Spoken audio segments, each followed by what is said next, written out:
Assalamualaikum warahmatullahi wabarakatuh. Baik teman-teman kelas di kimia semester 3, pada minggu ini kita masuk ke pertemuan keempat ya untuk mata kuliah pengantar teknologi informasi. Ya tidak berasa udah pertemuan 4 aja, ya kita udah di setengah perjalanan menuju UTS ya, di mana insya Allah UTS akan diselenggarakan di bulan November ya, di pertengahan, bulan gitu ya. Baik di pertemuan keempat ini kita akan membahas mengenai perangkat lunak ya. Jadi pada pertemuan sebelumnya kita sudah membahas mengenai perangkat keras ya, hardware. Nah di minggu ini kita membahas mengenai perangkat lunak ya. Jadi perangkat lunak itu seperti apa sih? Nanti kita akan lihat pada pertemuan, di video kali ini. Mungkin sebelum kita masuk ke materi, teman-teman di PTI ya, di kimia itu, punya smartphone ya, punya smartphone, pasti juga punya laptop ya yang dipakai untuk kuliah di rumah. Nah, di dalam smartphone Anda atau laptop yang kalian pakai, itu di dalamnya ada perangkat lunak tentu ya, di mana perangkat lunak yang mungkin teman-teman sering pakai di handphone itu adalah sosial media ya, seperti Facebook ya, Instagram, TikTok, dan lain-lain. Tidak jarang juga banyak yang pakai aplikasi untuk mengedit gambar ya, dan mengedit video seperti Canva dan teman-temannya, ya. Terus aplikasi pemutar musik ya, pemutar video dan lain-lain itu untuk multimedia atau untuk hiburan. Di laptop teman-teman juga menginstal aplikasi seperti Office gitu ya untuk membuat dokumen. Office ada Word, ada Excel, dan ada PowerPoint ya untuk mempresentasikan tugas misalnya dan lain-lain. Nah, kesemua yang teman-teman gunakan itu adalah perangkat lunak namanya, gitu ya. Di mana perangkat lunak ini tidak akan mungkin bisa berjalan tanpa adanya komputer atau perangkat keras yang, dihidupkan menggunakan listrik ya. Jadi kalau listriknya mati ya kita nggak bisa pakai perangkat lunak. Namun sesungguhnya di dalam perangkat lunak itu ada apa aja sih gitu ya. Nah, mari kita lihat gitu ya. Nah, di sini kita lihat definisinya dulu ya, perangkat lunak atau yang lebih dikenal dengan istilah software ya, di mana software adalah suatu program komputer ya. Jadi program komputer yang dibuat oleh manusia, di mana memungkinkan suatu komputer dapat melakukan sebuah tugas tertentu. Ya, ingat ya di sini definisi komputer yang kita ambil adalah komputer secara umum ya. Karena kita udah masuk ke era komputer generasi ke-6. Maka kalau kita ngomongin, handphone zaman sekarang gitu ya, itu juga sudah termasuk kategori komputer ya dengan ukuran yang lebih kecil. Nah, perangkat lunak ini dibuat oleh manusia dengan menggunakan bahasa pemrograman tertentu ya, di mana itu terdiri dari instruksi-instruksi yang diberikan ke komputer, di mana instruksi itu kemudian akan dieksekusi di prosesor dan akan disimpan ke dalam memori komputer ya, baik itu tadi, PC, laptop, ataupun, handphone. Nah, di sini fungsi perangkat lunak, banyak ya.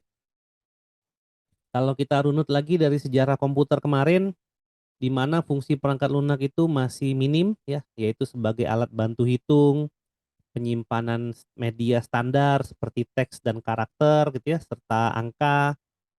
Dan yang basic-basic gitu ya, yang dasar-dasar.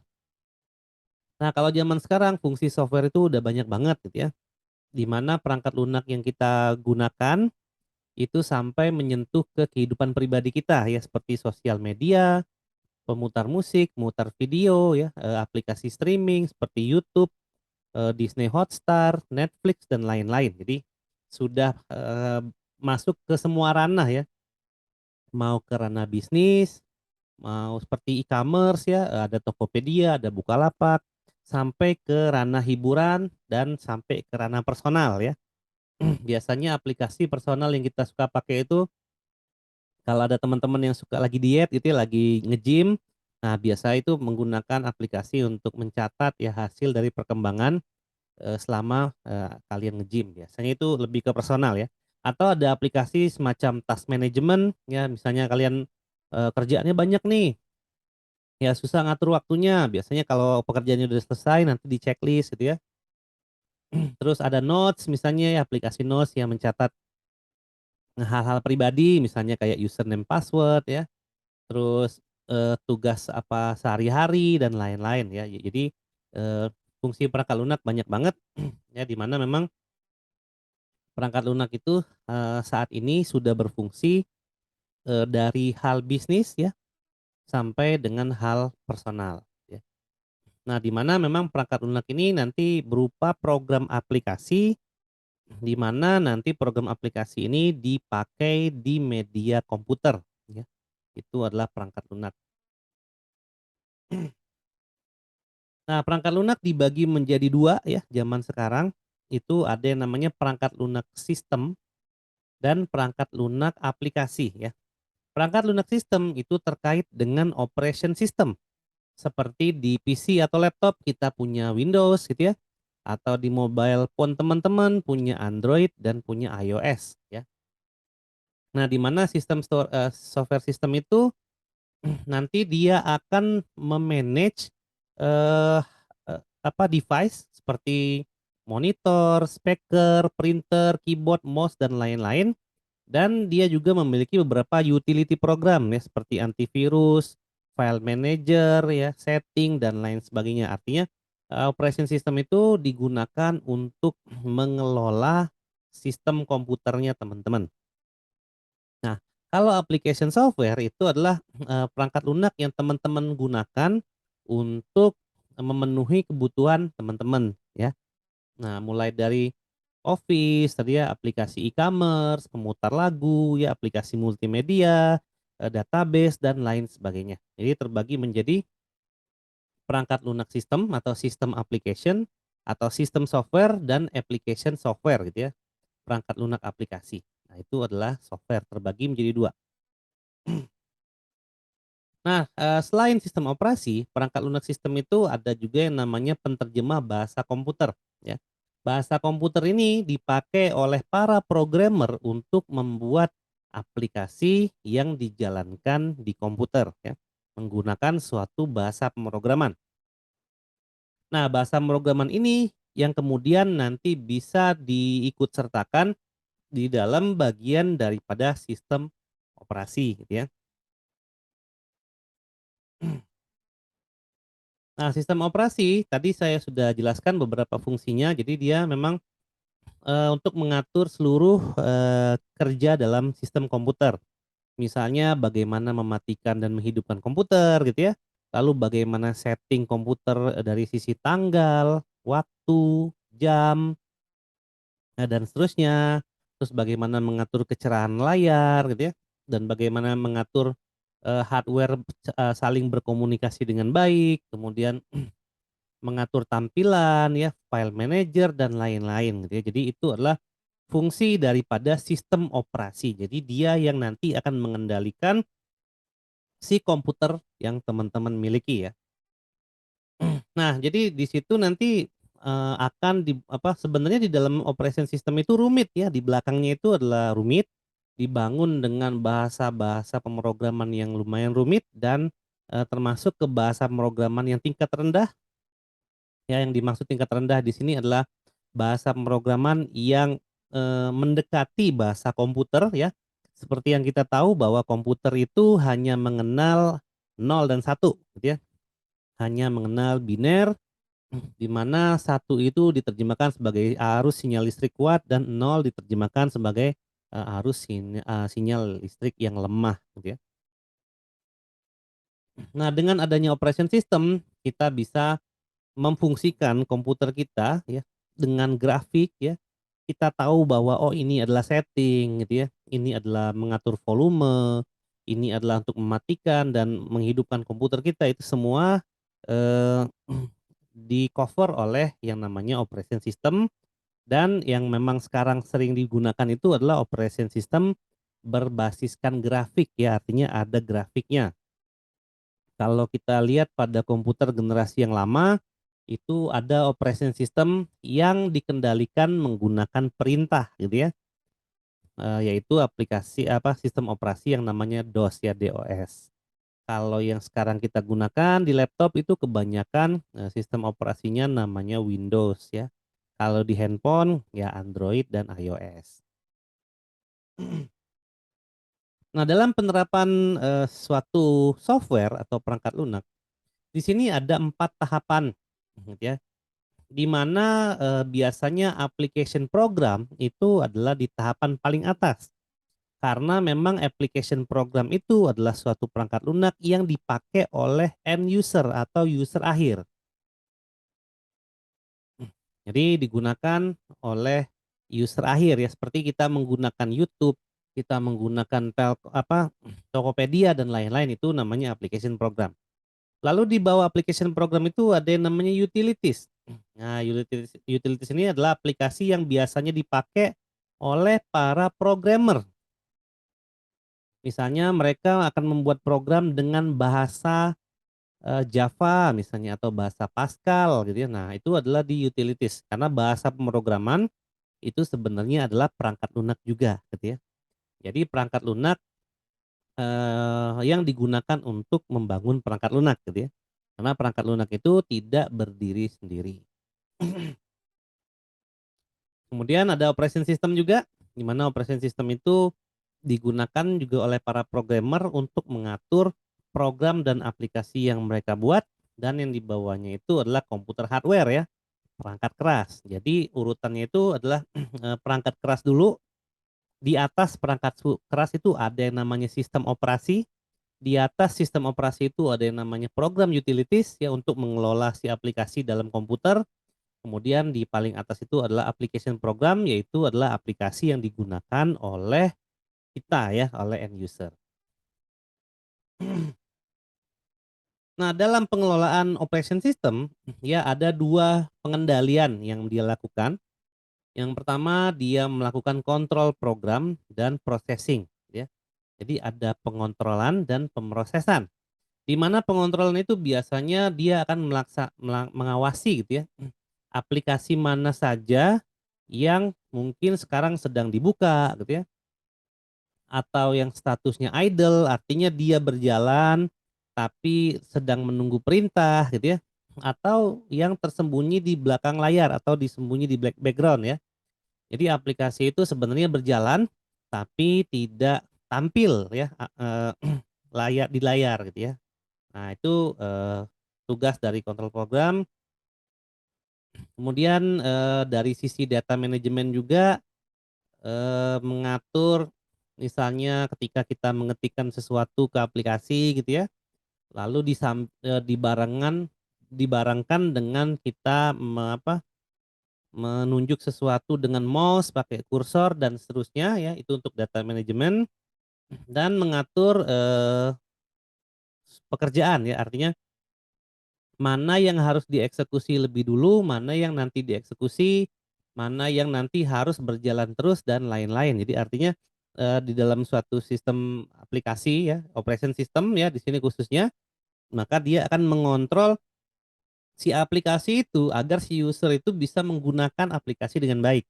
Artinya tidak ada hang gitu ya, tidak ada crash, lalu perpindahan aplikasi itu lebih baik gitu ya, terus waktu ngetik Eee, langsung keluar gitu ya, apa yang diketikkan ke layar, saat mendengar lagu, kita langsung suaranya langsung keluar dan sinkron dengan, mulut yang ngomong di dalam video gitu ya, ya dan lain-lain gitu ya.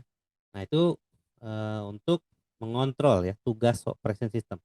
Lalu yang tugas berikutnya adalah untuk melakukan proses ya. Nah jadi di sini ketika nanti ada aplikasi yang memang siap dieksekusi, maka nanti si komputer kita itu, ya melalui sistem operasi atau operation system akan mengeksekusi, aplikasi dengan baik. Jadi kita saat menggunakan aplikasi, itu terasa smooth ya, terasa seamless, ya serasa tidak ada halangan dan lain-lain. Tentunya dengan, kontrol dan processing seperti ini dibutuhkan hardware yang lumayan juga gitu ya. Ya kalau handphone itu berarti ya sekelas Snapdragon misalnya seri 8 atau laptop ya minimal, Intel ya, Intel i5 ya, RAM-nya 8 giga dan lain-lain. Tentu saja untuk agar si komputer itu dijalankan dengan sistem operasi tertentu, bisa mengontrol dan memproses suatu aplikasi dengan baik, maka harus didukung dengan perangkat keras yang baik juga. Nah, di sini ada beberapa komponen dalam sistem operasi yang biasanya tanpa sadar itu kita pakai ya. Yang pertama, sistem operasi bisa dipakai untuk memanajemen memori utama. Artinya saat kita apa, menyimpan file ke hard disk gitu ya, atau saat kita apa, menjalankan aplikasi gitu ya, terus aplikasi itu kita simpan, ya kita save, misalnya bikin dokumen dan lain-lain. Nah, kita bisa atur, misalnya mau disimpan di mana gitu ya, lokasi memorinya di mana dan lain-lain.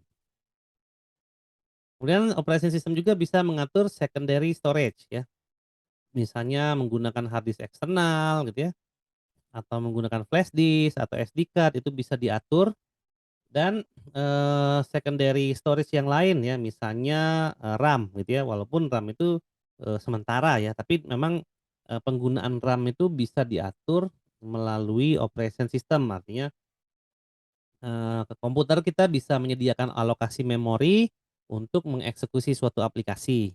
Apabila memang aplikasi yang, akan dieksekusi membutuhkan memori yang lebih besar, maka si komputer tahu harus ngapain ya. Misalnya dia bisa mematikan aplikasi yang lain, atau membuat aplikasi lain menjadi idle sehingga resource yang, menjalankan aplikasi itu tidak terlalu besar. Lalu ada manajemen sistem input dan output, ya itu juga diatur oleh sistem operasi. Misalnya seperti di layar monitor, tampil gambar ya dari operation system, kemudian ada input di sini ya misalnya pakai mic ya ada suaranya, bisa kita atur volumenya, gambar tadi kita bisa atur tingkat kecerahannya. Apabila ada yang penyandang disabilitas misalnya matanya agak bermasalah bisa kita atur untuk masalah, akses, penglihatan dari sisi layar dan lain-lain ya. Nah jadi, itu gunanya sistem operasi, kemudian untuk memanajemen berkas. Ini juga tadi, berkaitan dengan manajemen memori utama ya, untuk menyimpan berkas, kita bisa atur berkas itu ditaruh di mana, lalu kita bisa atur berkas itu mau kita hapus, kita rename ya, atau mau kita apain gitu ya. Kemudian, sebagai sistem proteksi, jadi operation system itu biasanya, yang berbayar gitu ya, seperti Windows itu menyediakan sistem proteksi yang baik sekali untuk, komponen yang ada di dalamnya. Kemudian mengatur jaringan, ya jadi misalnya kayak di dalam laptop kita atau dalam handphone kita itu mengatur jaringan, kalau di handphone itu jaringan akan menyesuaikan kekuatan sinyal gitu ya, misalnya dari Telkomsel atau XL dan handphonenya support untuk 4G, maka nanti dia akan, mengontrol si penangkap sinyal itu untuk menangkap sinyal, 4G gitu misalnya dan lain-lain dan terakhir itu adalah untuk memanajemen proses ya. Jadi misalnya teman-teman pakai handphone ya, di mana handphonenya memang bagus gitu ya. Walaupun operation sistemnya sama ya katakanlah sama-sama Android, tapi handphone yang lebih bagus ya memiliki hardware yang mumpuni pasti akan, memiliki experience penggunaan yang berbeda gitu ya. Misalnya membuka aplikasinya cepat, lalu mengganti aplikasi juga cepat ya dan lain-lain. Ya jadi itu untuk manajemen proses. Nah, fungsi lain dari manajemen proses dalam sistem operasi itu untuk mengatur tas atau mengatur aplikasi-aplikasi yang dijalankan dan akan memberikan suatu ruang memori gitu ya, RAM khususnya agar memori yang dimaksud agar aplikasi yang dimaksudkan itu bisa berjalan dengan baik. Lalu kita tahu bahwa komputer itu kan sebenarnya mengeksekusinya secara sekuensial ya. Artinya dia itu sebenarnya mengeksekusi sesuai dengan urutan ya. Misalnya nomor satu dia ngeksekusi apa dulu, nomor 2 ngapain, nomor 3 dan seterusnya. Nah, tapi karena komputer zaman sekarang itu ya, pemrosesannya udah ampe jutaan miliar per detik instruksi yang bisa dieksekusi, maka seolah-olah ini seperti sama gitu ya. Contoh, waktu saya bikin video rekaman ya, saat saya berbicara, lalu saat video menangkap gambar, saat layar monitor saya menampilkan gambar, itu sebenarnya dieksekusi dalam urutan yang berbeda ya, jadi tidak sama, jadi tidak secara paralel. Artinya komputer itu pertama kali adalah menerima suara saya dulu. Kemudian yang kedua, dia menangkap monitor gitu ya, menangkap gambar saya dengan kamera. Lalu ketiga, monitor itu menampilkan gambar. Jadi itu sebenarnya urutannya gantian ya. Tapi karena kecepatan dari proses itu 1 berbanding miliaran detik, jadi seakan-akan semua proses yang dilakukan oleh komputer itu seakan-akan berjalan paralel, padahal tidak. Nah, itu adalah salah satu fungsi daripada manajemen proses gitu ya. Terus dia juga menyediakan mekanisme untuk komunikasi dan untuk menangani deadlock. Deadlock itu artinya misalnya hal-hal ya yang membuat komputer kita itu nanti akan ngehang ya, blank screen, mati sendiri dan lain-lain. Nah, di sini untuk manajemen memori utama tadi udah dijelaskan bahwa dia akan mengatur memori utama terkait dengan manajemen file juga tadi ya, dan memang terkait juga dengan eksekusi instruksi ya. Kalau kita belajar yang kemarin hardware, hardware itu ada komunikasi gitu ya antara memori dengan CPU. Nah, itu juga diatur di situ nantinya, dan memang nanti juga mengatur RAM gitu ya. Nah, di pembagian memori utama ini biasanya kinerjanya akan tergantung dari beberapa perangkat yang ada di dalam komputer ya. Jadi perangkatnya itu mulai dari CPU, kemudian turun ke register, dari register turun ke cache memory. Nah, baru dari situ akan ke main memory gitu ya. Itu bisa teman-teman lihat lagi video yang sebelumnya ya mengenai perangkat keras. Lalu ini adalah manajemen memori sekunder, tadi sudah saya jelaskan bahwa dia akan mengeksekusi aplikasi-aplikasi yang akan terkait dengan penjadwalan gitu ya. Jadi nanti misalnya aplikasi yang dijalankan itu kan pasti diinstal kan di dalam komputer. Nah, jadi dia nanti akan mencari mana aplikasi yang dijalankan itu dari memori. Ini untuk input output ya yang lebih detail. Tadi dia mengelola apa, monitor gitu ya, dia mengelola kamera, dia mengelola input suara dan lain-lain gitu ya. Nah, di sini lebih detailnya adalah untuk sistem input output atau sistem I/O itu ada 3 yang dia kerjakan. Yang pertama buffer. Buffer itu artinya dia menampung dulu, baru kemudian dieksekusi gitu ya dari perangkat input output. Lalu ada spooling. Spooling itu nanti terjadwal gitu ya. Jadi tidak bertabrakan lah intinya, tidak deadlock. Dan yang terakhir itu menyediakan driver untuk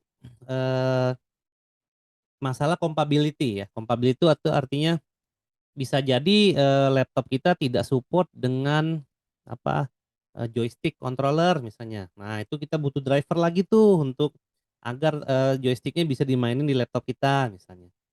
Atau kalau teman-teman pakai monitor pakai apa, speaker di mana speaker itu support surround 7.1 gitu ya, Dolby misalnya. Nah, biasanya tidak bisa langsung colok keluar fitur Dolby-nya enggak gitu, jadi harus install driver dulu dan lain-lain ya. Nah, jadi seperti itu ya, mmm, yang lain itu terkait dengan I/O itu adalah dari komputer kita ke printer juga sama gitu ya. Misalnya kita mau mencetak sesuatu ke printer itu tidak cukup printernya hanya dicolokin di USB aja, tapi biasanya diinstal driver ya, suatu aplikasi di mana aplikasi itu akan menjembatani komputer kita dengan operation system tertentu ke printer ya, yang terkoneksi dengan komputer kita tadi. Kemudian ada manajemen berkas atau file, ini tadi untuk me-manage file kita. File itu bisa kita rename, bisa kita edit, kita bisa copy gitu ya, atau kita bisa pindahkan ke dalam memori yang lain ya, baik itu ke hard disk eksternal, ke memory card, ke flash disk dan lain-lain. Nah, lalu untuk sistem proteksi ini biasanya memang, menghindari deadlock tadi juga ya, salah satunya. Lalu, terkait dengan tugas-tugas yang nanti akan dieksekusi oleh aplikasi, sehingga, ketika aplikasi itu dieksekusi, tidak mengganggu kinerja dari aplikasi yang lain. Ya tentu aja segala sesuatu yang kita sebutkan tadi akan bergantung pada perangkat kerasnya kita ya, jadi tergantung spek dari laptop kita atau spek dari handphone yang kita miliki. Kemudian, masalah jaringan tadi udah jelasin kalau kita ngomongin, smartphone ya, jadi nanti dia akan mengelompokkan jaringan-jaringan yang ada di sekitar ya, misalnya ada beberapa tiang tower BTS ya, kita sebutnya BTS gitu ya, untuk tower penyedia sinyal. Nanti dia akan mencari kekuatan sinyal mana yang paling kuat. Nah, nanti dia akan memprioritaskan itu sebagai, sinyal data misalnya, ya. Untuk zaman sekarang itu untuk jaringan udah generasi kelima ya, atau kita sebut sebagai 5G gitu ya, generasi kelima. Nah, ini ada berbagai macam sistem operasi yang ada di dunia ini. Jadi sistem operasi itu banyak ya, tapi kita mungkin cuman tahu kalau di laptop itu ada Windows gitu ya. Padahal di laptop itu ada yang lain, yaitu Unix ya, ada DOS, ada BSD gitu ya, dan lain-lain. Ada macOS, yang macOS itu berarti laptopnya khusus merek Apple gitu ya. Kemudian ada Solaris ya, dan lain-lain ya. Ada juga kalau di mobile phone, eee, tidak hanya iOS dan Android ya, jadi ada Windows Phone, walaupun memang Windows Phone udah nggak ada lagi sekarang gitu ya. Lalu dulu zaman handphone Nokia gitu ya, antara tahun 2000-an sampai 2010 lah ya, 2010 itu ada operation system Symbian ya di handphone Nokia, lalu ada Maemo, itu Maemo itu ada di handphone Samsung kalau nggak salah. Kemudian ada operation system berbasis Java, ini kebanyakan ponsel Cina zaman dulu yang ada TV-nya gitu ya. Kemudian ada PDA dulu, personal assistant, seperti sebelum kita mengenal smartphone ya, yang layarnya lebar gini, itu dulu ada yang namanya PDA, dia pakai stylus gitu ya untuk mencet-mencet layarnya. Nah, itu ada Palm OS namanya, operation system yang dipakai. Kemudian ada BlackBerry gitu ya, pada zamannya itu juga termasuk operation system yang lumayan baik ya, walaupun memang sekarang udah kolaps perusahaannya, udah kalah bersaing di dunia bisnis. Lalu ada Bada itu operation system punyanya Samsung ya, versi terbaru dari Bada itu ada yang namanya Tizen ya, kalau masih ingat Samsung Tizen. Terus ada Nucleus ini, sistem operation dari PDA juga kalau nggak salah gitu ya, dan lain-lain ya. Jadi untuk, operation system di mobile itu banyak ya, ada Android juga gitu ya, di sini mungkin ada ya, ada Android, ada iOS dan lain-lain. Ya kalau zaman sekarang itu mungkin kita ya hanya kenal Android dan iOS karena memang operation system yang lain itu kalah saing gitu ya. Kalau Java masih ada ya, kalau teman-teman punya handphone Nokia yang versi terbaru gitu ya, tapi memang handphonenya itu bentuknya hanya candy bar dan hanya dipergunakan untuk SMS dan nelpon doang. Nah itu, operation system-nya masih Java kalau Nokia Symbian ya, masih Symbian atau, teman-teman, punya handphone merek Cina yang fungsinya sama untuk nelpon dan SMS doang, nah itu biasanya OS-nya pakai, Java. Nah di operation system juga ada yang namanya penterjemah bahasa komputer, ya. Ini penting untuk programmer, ya. Di mana ketika programmer itu membuat sesuatu atau menginstruksikan sesuatu ke komputer menggunakan bahasa pemrograman, itu akan bisa diterjemahkan oleh komputer ke dalam bahasa yang dia mengerti. Jadi bahasa pemrograman itu adalah bahasa yang dimengerti oleh manusia. Nah, dari bahasa pemrograman itu nanti akan diterjemahkan oleh komputer menjadi bahasa yang dimengerti oleh komputer. Nah, itu kita namakan dengan mesin compiler atau interpreter. Nah, ini ada di dalam operation system atau ada di dalam, si bahasa pemrogramannya. Jadi antara dua gitu ya. Nah, kalau di Windows sendiri dia menggunakan bahasa C ya, C Sharp ya, kalau nggak salah ya, atau VB. Kalau orang mau bikin web itu biasanya pakai bahasa pemrograman PHP namanya ya, Hyper, Text Preprocessing. Kemudian aplikasi desktop orang pakai bahasa Java. Untuk machine learning atau untuk AI, artificial intelligence, orang biasa pakai bahasa Python ya zaman sekarang. Nah, compiler dan interpreter ini ada di operation system atau di dalam, si bahasa pemrograman tadi ya, karena tergantung dari bahasa pemrograman itu sendiri menyediakan, compiler dan interpreter atau tidak. Tapi pasti, ada di salah satunya ya, nggak mungkin nggak. Kalau nggak ada, gimana caranya nanti komputer membaca instruksi yang dibuat oleh manusia. Nah, compiler dan interpreter itu adalah 2 hal yang berbeda sebenarnya, di mana memang kalau compiler itu, eee, aplikasi juga perangkat lunak, di mana dia adalah menerjemahkan aplikasi secara keseluruhan, kalau interpreter hanya menerjemahkan instruksi demi instruksi gitu ya. Kemudian kalau compiler itu biasanya dalam, membuat program, dia, instruksinya harus jelas dulu, jadi tidak boleh ada kesalahan dalam jadi ketika manusia akan memberikan instruksi ke komputer, dia menggunakan bahasa pemrograman.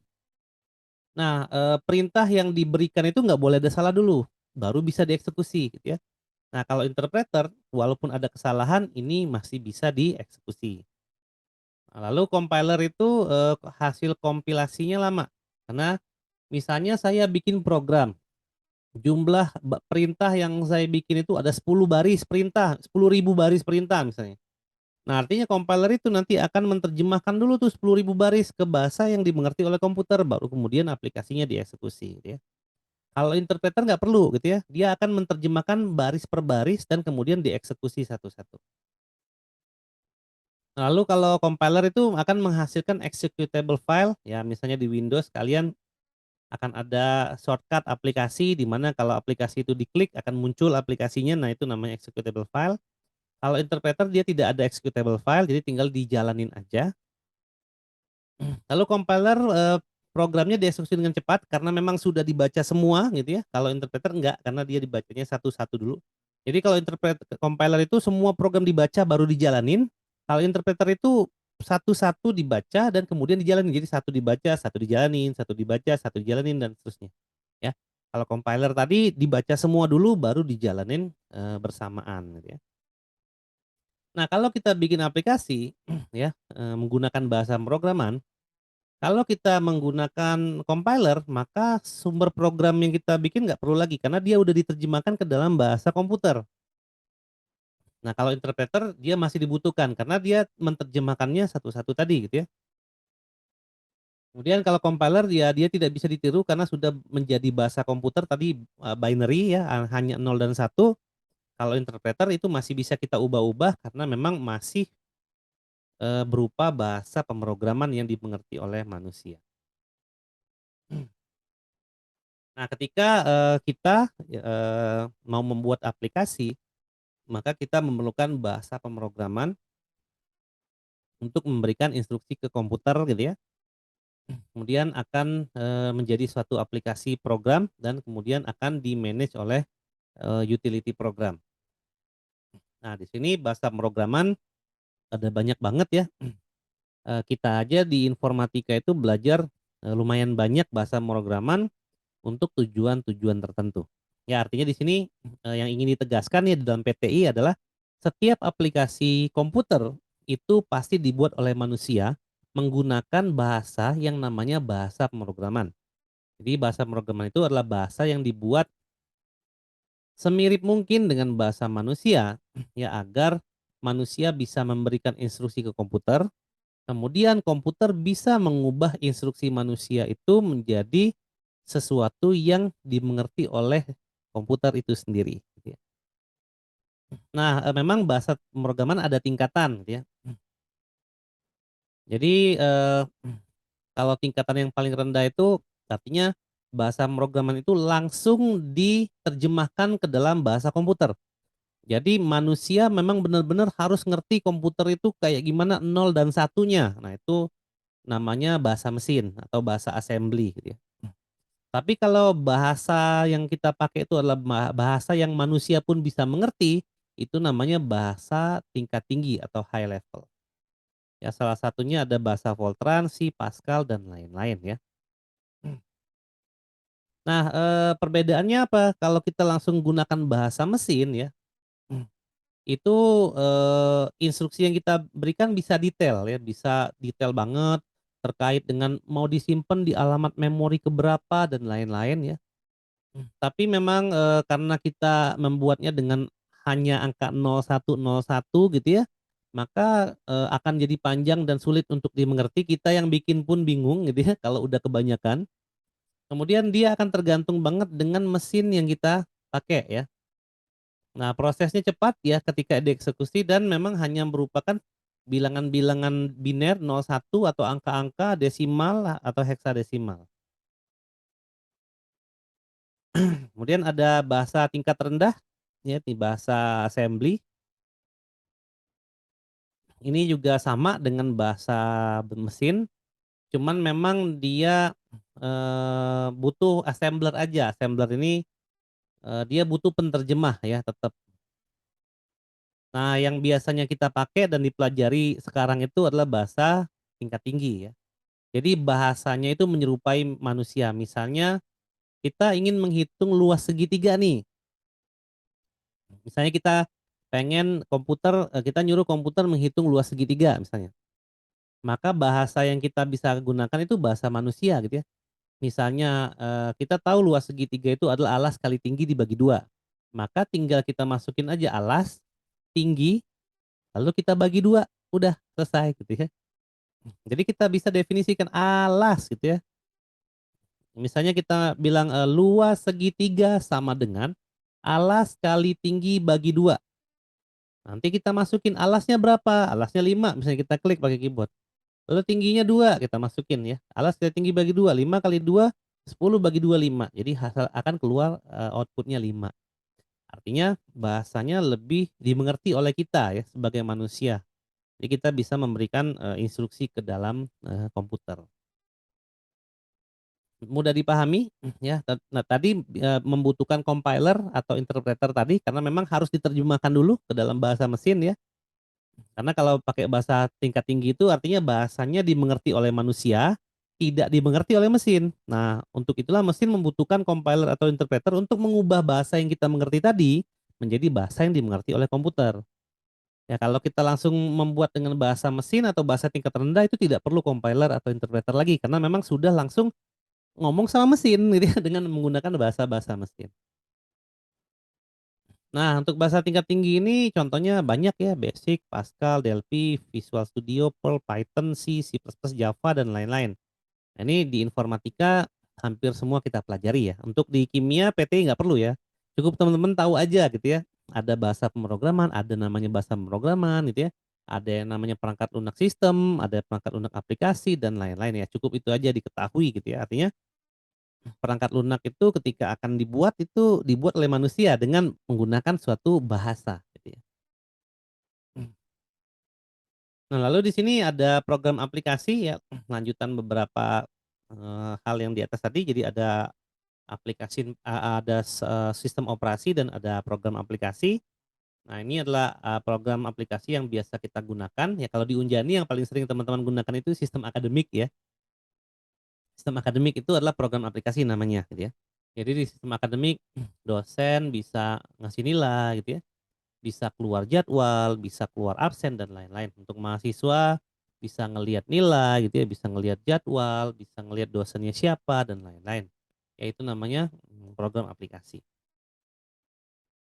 Lalu di tempat teman-teman kerja juga ya, itu banyak ya pasti make program aplikasi, ada untuk absen gitu ya, untuk kepegawaian, aplikasi keuangan, penggajian dan lain-lain itu namanya program aplikasi dan itu semua dibuat oleh manusia dengan menggunakan bahasa pemrograman tadi gitu ya. Ini contohnya gitu ya banyak ya, ada word processing, data access, nah nanti diajarin sama Pak Jasmansyah gitu ya, untuk belajar word processing, data access, lalu ada database, lalu belajar grafik nanti, membuat blog gitu ya, membuat, membuat game enggak ya, main aja ya, mungkin membuat game enggak, ini enggak sampai game ya, game enggak pengaruh ya di kimia gitu ya. Ya membuat, menggunakan lah ya, menggunakan game, menggunakan aplikasi multimedia dan lain-lain. Nah, tadi di operating system ada utility program itu digunanya untuk apa, untuk me-manage, komputer itu sendiri ya. Ada banyak sih ya utility aplikasi itu, contohnya antivirus ini biasanya wajib banget ada di laptop ya. Kalau di handphone nggak wajib ya karena security-nya handphone udah lumayan bagus. Kemudian ada file compression, ini biasa dipakai RAR ya, zip untuk ngumpulin tugas biasanya gitu ya. Kemudian ada spyware remover, ini kalau ada program aneh di dalam laptop kita atau handphone kita, kita bisa install juga untuk spyware remover. Kemudian ada komputer maintenance, ini biasanya suka teman-teman pakai kalau RAM-nya udah habis atau laptop atau handphone udah lemot gitu ya, suka jalanin komputer maintenance, nanti diklik bersih RAM-nya dan lain-lain. Kemudian ada CD atau burning DVD, ini digunakan untuk mengcopy ya CD atau DVD pada komputer ya. Mungkin kalau komputer zaman sekarang udah nggak ada lagi ya CD atau DVD ya, biasanya pakai eksternal, tapi komputer sekitar tahun 2010 ke atas itu masih pakai CD atau DVD untuk menyimpan data dalam media disk ya, media disk ya, yang kemarin kita contohkan di materi sebelumnya. Antivirus juga banyak. Nah, yang saya pakai itu, saya pakai apa ini ya, lupa lagi, Avira ya kalau nggak salah. Pakai McAfee saya ya, ini McAfee gratis ya, Microsoft Security Essential ini gratis, ada di dalam, operation system-nya, ada yang pakai AVG, Kaspersky bayar, Avast juga ada yang bayar ya, McAfee juga ada yang versi bayar dan seterusnya, ini tinggal pilih aja ya. Kalau yang versi gratis sama aja fiturnya ya, kalau yang bayar ya beda lagi. Spyware remover juga banyak ya, aplikasinya bisa teman-teman pakai untuk membuang file-file yang mencurigakan di dalam komputer atau di laptop. Nah ini, banyak, file compression yang untuk ngirim tugas gitu ya, WinRAR, zip, ya biasanya dijadiin satu file ya, jadi ada beberapa file yang nanti akan digabungkan menjadi satu file, ini butuh apa, aplikasinya lagi untuk mengekstrak dan lain-lain. Ya. Untuk burning CD itu banyak juga aplikasinya, yang biasanya suka dipakai itu Nero gitu ya. Dan untuk komputer maintenance juga banyak ya, untuk di kalau di handphone Xiaomi udah otomatis ya. Kayaknya handphone semuanya udah otomatis ya ada komputer maintenance-nya ya sekarang. Oke, baik seperti itu ya, perangkat lunak ya. Ya jadi intinya teman-teman bisa mengetahui perangkat lunak itu seperti apa gitu ya. Dia berjalan di dalam, di atas komputer, ada beberapa perangkat lunak tadi ya, ada application program atau application software dengan, operation system software ya, yang itu teman-teman perlu ketahui. Baik itu saja gitu ya materi kali ini. Terima kasih sudah menyaksikan video ini sampai akhir. Saya pamit, wassalamualaikum warahmatullahi wabarakatuh.